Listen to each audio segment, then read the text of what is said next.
Hello there.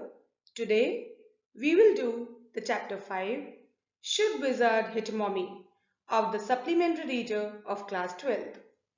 This story is written by John Updike, an American author. Twice he won the Pulitzer Prize for fiction. His fiction is distinguished by its attention to the concerns, passions, and sufferings of an average small town American. The same is seen in this story. Theme of the story. It deals with multiple issues. The most important of these is the generation gap. The story tells about the difference between an adult's perspective on life from that of a child. The story also deals with peer pressure, focusing on the fact that acceptance is a human need. Life becomes difficult if you are different from others. As you read, somewhere you find the elements of male chauvinism as well. This story has a story within.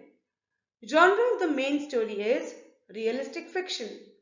The setting is a middle class house in a small American town, and the timing is contemporary, that is, present time. The story within the story, that is, the story narrated by Jack, is a fantasy with animals, magic, etc. This story, as can be expected, is set in a forest in the fantastical style of Once Upon a Time, that is, old times. The characters in the main story are Jack, the father, Joan or Jo, the daughter, Claire, Jack's wife, Bobby, the 2-year-old son, who is already sleeping. The characters in the story that Jack narrates are Roger, the skunk, wise old owl, the wizard, Roger Skunk's mother. There are a few animal friends as well. Before we begin the story, let us look at the points we must keep in mind while reading the story, full of allegory or symbols. Attitude of Joe and Roger Skunk, representing children in the two stories. Jack and Roger's mother, representing the attitude of the parents who want to act according to the norms or set traditions, who are frightened of change, who think their knowledge and experience gives them the right to take decisions for their children. Smell of roses represent the demands of society for acceptance, while stinky smell of Roger shows individuality. The pennies tell you that extra effort is needed for extra gain. Then you must understand why the mother refuses to accept the solution to Roger Skunk's problem of not being accepted in the group. Why and what does the clash between Jack and Joe suggest? The clash suggests generation gap. Then you must understand the reason why the title is in the form of a question. It suggests that the story is open-ended, leaving the final solution to the reader's discretion. Last but not the least is Jack's attitude towards his wife. Let us come to the story.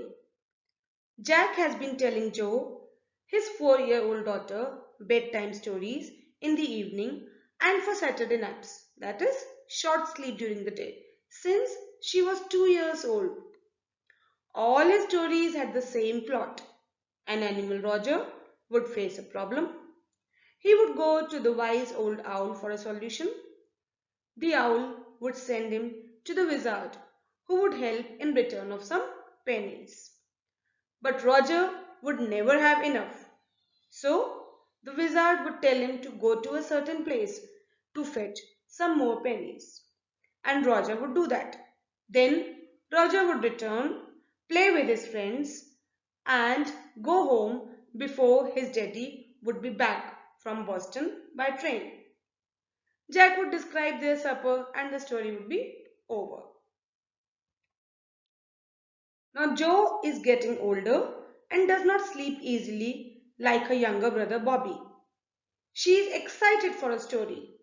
She is happy to be given the opportunity to think and suggests that the story should be of Roger Skunk. Then you have the regular story. Problem is, he smells bad like all skunks do, and as a result, the woodland creatures. Woodland is the land covered with woods and trees.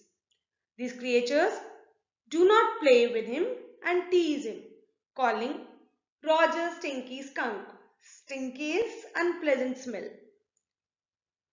Jack remembers certain humiliations of his own childhood. Jack continues with zest. Zest means enthusiasm because he felt he was telling a real story and he did not wish to hurry on. Okay, he was very leisurely. It seems even Jo has experienced some humiliation as her mouth dropped down and she impatiently questioned, "Won't he see the owl?" He heard a chair scraped, that is, moved by his wife Claire. He knew he should help his wife paint the furniture, but he continued with his storytelling at a leisurely pace. Roger Skunk went to the owl, who directed him to the wizard. Joe interrupted. "Is magic real?" Now Joe, who had been listening quietly till then, had started questioning the credibility of things like magic, God, etc. You see, as children grow older, they do not simply follow the rules. They question their need. All this made Jack uneasy. He replied, "Magic is real in stories." He continued with the story and finally Roger Skunk went to the wizard who chanted his magic words. Abracadabra, hocus poo. Roger Skunk, how do you do? Roses, posies, pull an ear. Roger Skunk, you never fear. Bingo! And gave him the smell of roses as per his demand. And you all know what next. Roger didn't have enough pennies, so he went to the place as told by the wizard, brought the money, gave to the wizard, went back, played with the other animals, who were happy with his new smell and accepted him wholeheartedly. And finally he went home. But wait, here comes the twist. Do you think the story is over? No. He continued that when Roger Skunk reached home, the mother skunk did not like it and took him back to the wizard, hit the wizard with her umbrella, and ensured that Roger Skunk smelt as stinky as a skunk should. Jo did not like this ending. She reasoned that other animals did not like Roger then. Jack answered that eventually, that is, finally, with time, they would accept him the way he is. Joe calls Roger's mommy stupid, but Jack defends her as if defending the actions of his own mother. You see, as you grow older, you realize your parents were not as wrong as you thought them to be. You realize that whatever they said or did, all they had was your good in their minds. But it was difficult for little Jo to understand at her age. She refused to accept this ending and insisted that Wizard should hit Mommy and not change Roger's sweet rose-like smell to that awful skunk-like smell.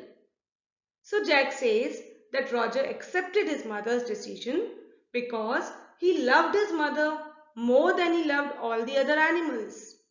Secondly, he knew that his mother knew what was right. He finally leaves the daughter, ordering her to sleep and goes down.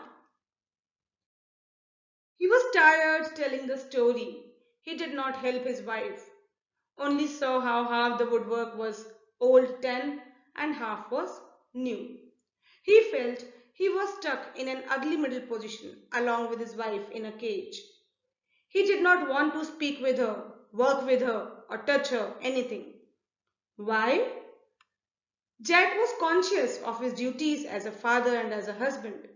He felt he was failing in both. The daughter was not ready to listen to him and accept his authority on the one hand. On the other, the wife complained of a long story, clearly meaning he did not come to help. But it was also clear that she did not feel handicapped without him. She did all the hard work herself independently. Now, Jack did not like that women should take anything for granted. He liked them to be apprehensive, that is, worried, uneasy all the time. He felt tired, stuck between the teachings of his mother, the independent attitude of his wife, and the daughter's refusal to accept his decisions. The old and the new, both were not as per as his wishes. Another question: why is the adult's perspective different from that of a child? Well, an adult is more concerned about the repercussions of any action. He is more worried about the future, issues like identity. He wants to follow the norms, keep alive the traditions. He is realistic, reflective, and philosophical. A child is inexperienced, concerned more about the present than the future. A child lives in a fantasy world. All these differences in attitude lead to generation gap and differences in perspectives.